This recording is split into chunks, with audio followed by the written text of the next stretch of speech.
Section 1. You will hear a telephone conversation between a woman and the secretary of a cycling club. First, you have some time to look at questions 1 to 10.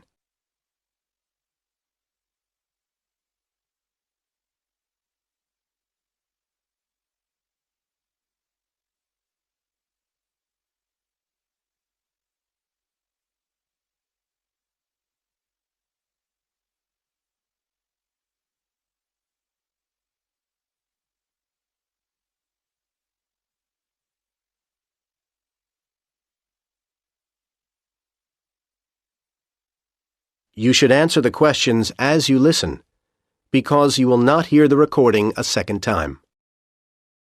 Listen carefully to the conversation and answer questions 1 to 10. Cuxford Cycle Club? Oh, yes, hello. I'm calling to inquire about joining the club. Fine. What would you like to know? Well, I wanted to get a picture of what the club is like.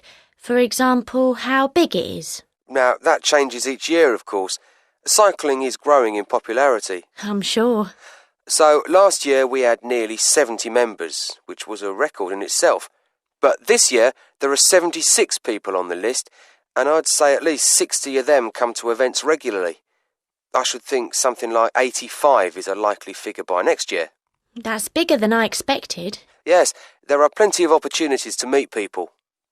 And how much does it cost to join? It depends.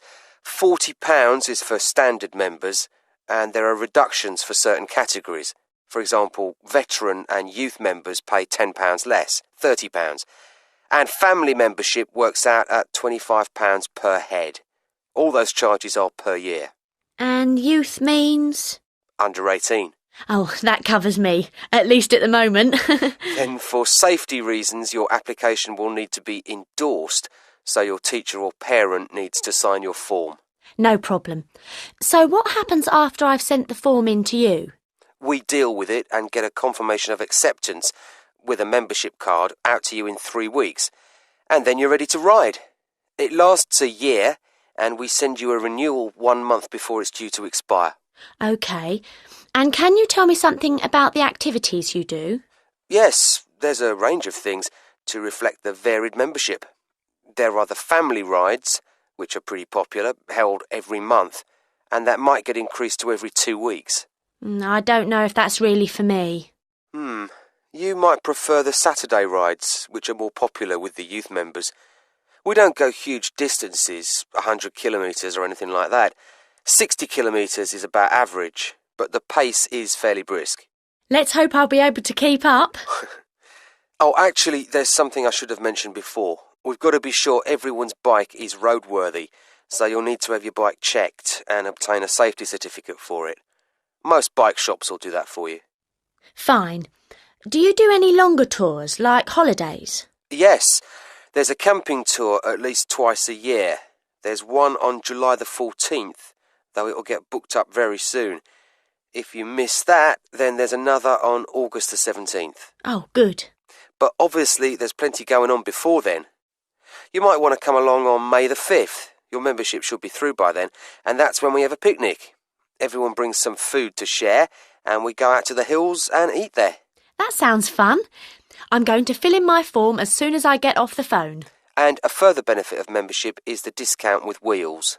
The shop on Mill Road? Yes, the manager's a member of the club, and he'll give you a 15% reduction. It means membership can pay for itself. Great. Well, you'll be getting my form soon. Good. I look forward to meeting you. That is the end of Section 1. You now have half a minute to check your answers.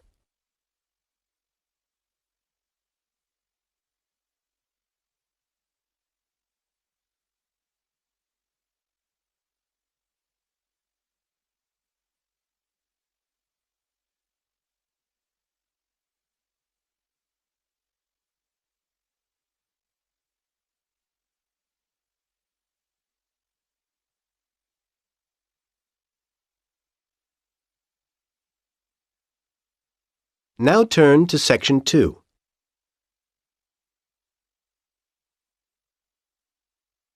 Section 2. You will hear part of a local radio program in which the head of the Park Arts Center is interviewed about events that are going to be held at the center.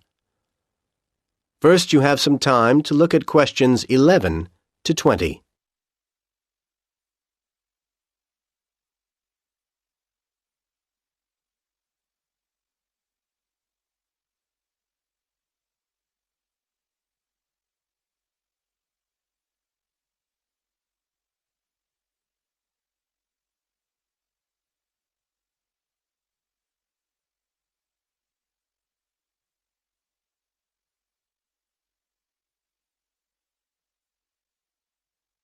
Now listen to the conversation and answer questions 11 to 20. And next on City Life this week, we have with us in the studio Harvey Bowles, head of the Park Arts Centre. He's here to tell us about forthcoming events at the centre. Harvey, welcome. Hello, thank you. So, what can we look forward to first at the Park Centre? We've got a very exciting programme lined up for you. The next event will start on the 18th of February and run till the 24th. Times for the event? Twice each day at 2:30 and 7:30 p.m. There'll be a folk music concert and we're sure this is going to be very popular. A range of excellent musicians are coming, some playing for the first time in this country. And for those who want a souvenir, or for people who don't manage to get to the performances, the foyer shop will be selling a CD showcasing the great talents of the performers. Sounds good. Yes, and then after that, our next event is starting on the 1st of March and runs for 8 days. There's a lot going on, so you'll need to look in the separate programme, which shows all the various times and so on. It also includes details of performers and ticket prices. You can pick one up from the foyer at the centre. Yes, this year we're hosting the dance festival again, and it's going to be even bigger than last year. It's become a major feature of the arts year, and many of the performances will be recorded on video and DVD. But nothing can beat the thrill of attending the events live. We have a great range of styles, performed by over 100 groups, representing as many as 4 continents. All I can say is book early because many of the shows are going to sell out quickly. I'm sure they will. And what do you have for us after that? Well, then things get a little quieter, but no less interesting. From the 14th to the 20th of March, every evening at 8, we go into cinema mode, and we're showing a fine new film. I expect you've seen reviews of it. Love and Hope. Oh, yes, wonderful. Yes, and it's not just an ordinary screening. We're delighted that each screening will be introduced by a short lecture by the producer, who will also leave a little time for questions from the audience. Again, I recommend early booking for this. It's bound to be popular. I'll be there. Anything else lined up at this point? Yes, we've got a special one-day event on April the 2nd. The times aren't fixed yet, but I can tell you that we're having a singing competition. Oh, yes? There'll be a large number of entrants, and the talent should be impressive. And Channel 6 are coming, so the event is going to be shown on TV. So, come and be part of the audience. I'm sure people will want to. Well, Harvey, thank you very much for coming in and telling us all this. Details of all the events are on your website, aren't they? Yes, the address is www. That is the end of Section 2. You now have half a minute to check your answers.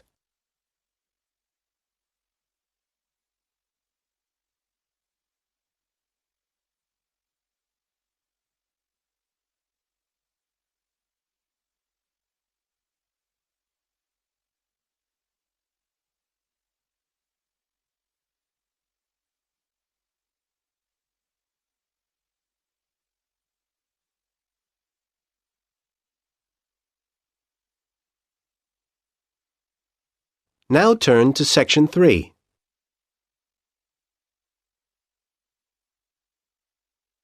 Section 3.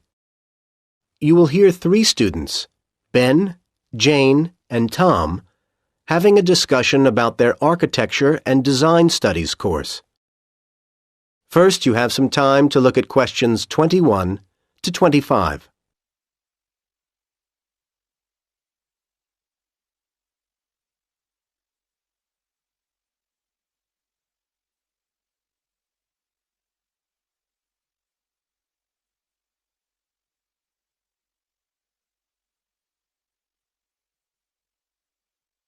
Now listen to the first part of the conversation and answer questions 21 to 25. So, Tom, did you manage to get all your reading done? Yes, Ben, I did. What about you, Jane? Me too, though it took much longer than I thought it would. Yeah, some of those dissertations are really long, aren't they? I'm not looking forward to having to write mine. Well, that's not till next year. So, shall we compare thoughts about our reading? Let's start with 20th century architecture. I thought it was pretty impressive. There was quite a bit of detail. Yeah, all very relevant. I enjoyed the pictures, the diagrams and photos. They were quite strange. Not what you'd expect to find in a dissertation, but very helpful. Whereas sometimes I couldn't really follow the arguments. Yes, a bit of a mixed bag, really. While modern construction was very serious and thorough, wasn't it? Indeed. Actually, it was rather dense. I didn't find it particularly easy to read either. The index was excellent, though, so I used that to guide me around. I still think it was a bit high level. I certainly wouldn't have wanted to try and cope with it in the first year. No. That's not who it's aimed at, of course. What about steel, glass and concrete? Not the world's most interesting title, of course. Again, the index was helpful, though I think we could have done with more photos. There weren't really enough to support what he was saying in places. Yeah, but what he was saying was easy to follow, wasn't it? He takes you through step by step. It was hard to believe it had been translated. Seemed very natural. Actually, it was better written than the next one, The Space We Make. But we're supposed to be thinking about architectural ideas, not being literary critics. I like that one. Really? I just didn't think it covered the whole situation. It didn't put the question of housing into the context of the time. You mean how in the 50s economic austerity limited the finances available while a growing population needed housing quickly? Exactly. Again, I think you're asking too much of these dissertations. Perhaps you're right. Well, I did like change and tradition anyway. Very focused. Yes, although I did think it was oddly arranged in some ways. When you went to the index to track something down, you couldn't necessarily find what you wanted. I know what you mean. But I have to say, I'd be very proud if I'd written any of these. True. And you will next year. Now you have some time to look at questions 26 to 30.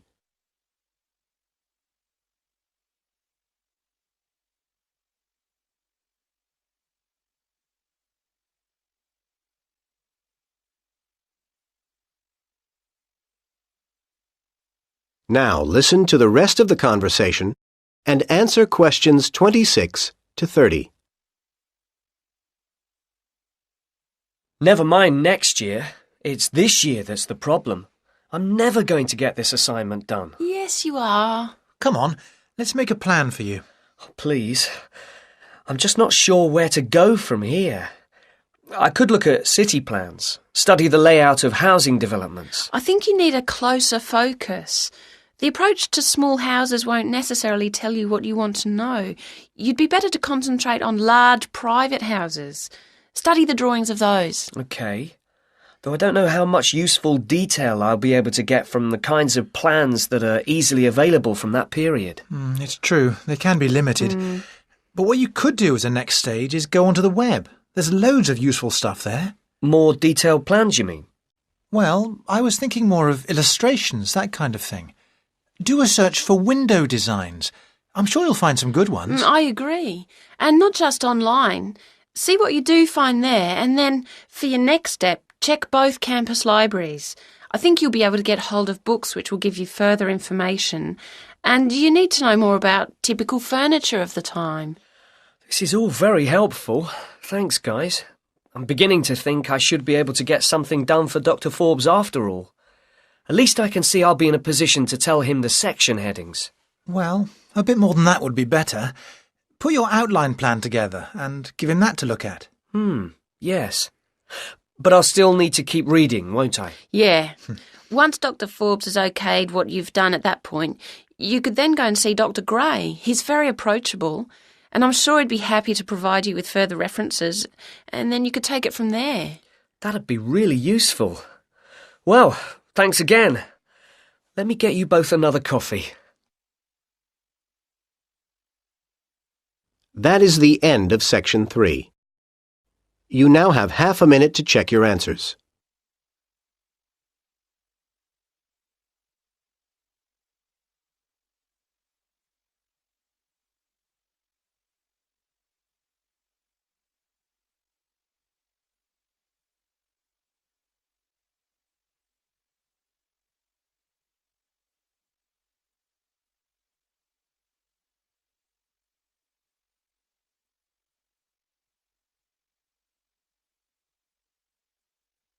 Now turn to Section 4.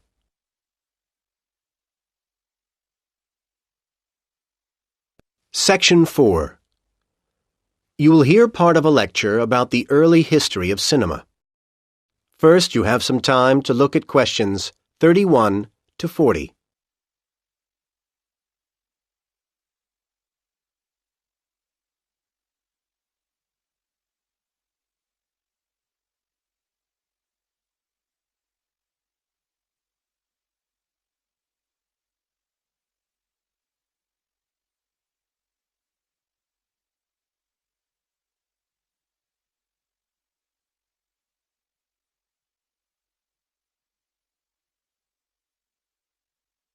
Now listen to the lecture and answer questions 31 to 40.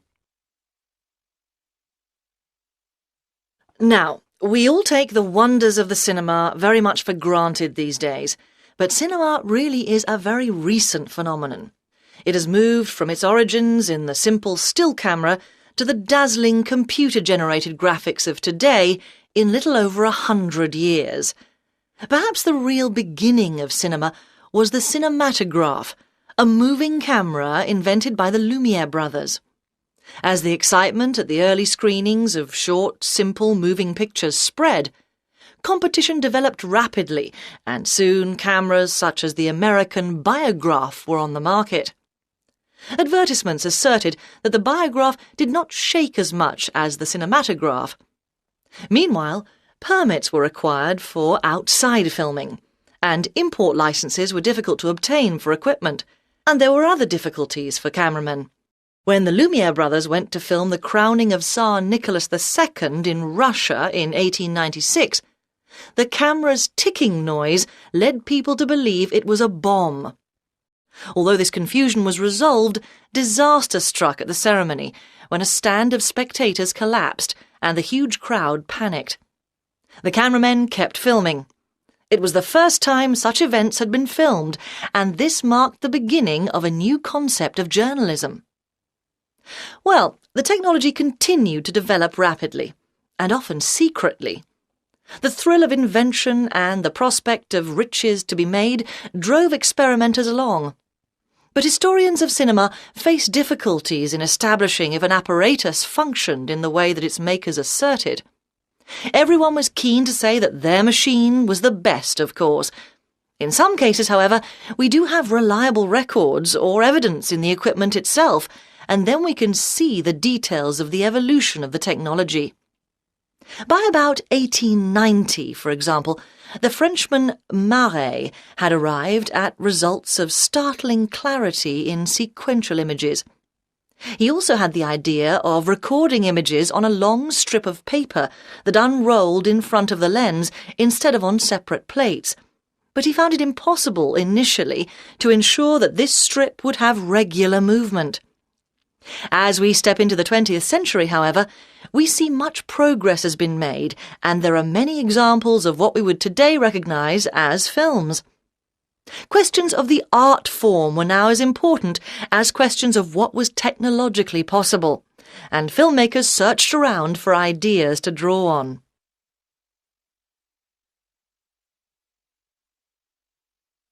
Comic strips were very popular at the time in newspapers, and their structure was applied to the planning of films, which were now being mapped in a series of picture panels. Different innovations were achieved by different types of filmmaker, with a certain amount of rivalry between makers of documentaries and makers of fiction films. One area where documentaries led the way was in the use of travelling shots, although of course fiction films adopted this technique in due course. Various sources for stories were developing, and each would have an impact on the way the story was filmed. For example, filmmakers started to use greater numbers of shots when chase films became popular because they wanted to show the various stages of the policeman running after the bandit and so on. And it wasn't just different kinds of story that were driving filmmakers to think up new techniques. Other technology also played its part. The telephone was growing in use, and filmmakers came up with the idea of splitting the screen image into two parts to show telephone conversations. All this growing sophistication in the shooting of films began to make the whole process of creating them more challenging. The very first films consisted of single shots and were straightforward to take from shooting to showing them to audiences. However, as the filming developed into multiple shots, then editing emerged as an essential ingredient of the process. Cinema was growing up. Well, next I'd like to turn your attention to some of the issues that I believe were... That is the end of Section 4. You now have half a minute to check your answers.